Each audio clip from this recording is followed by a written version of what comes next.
So ayan, nagbabalik Kabalbas TV. So huwag niyo pong kalimutan na i-subscribe, i-like, and share na rin ang ating mga videos na sa Reels, sa Facebook ko, saka sa YouTube ko. I-upload ko po yan.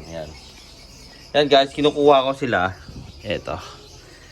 Yan, kinukuha ko yung mga yan. Tapos ibibilad natin yan din. Halika, sama-sama nating abutin. So yun guys, na doon sa unang video nakalagay na ng PC Bit Plus, no. So ibibilad natin sila. Sa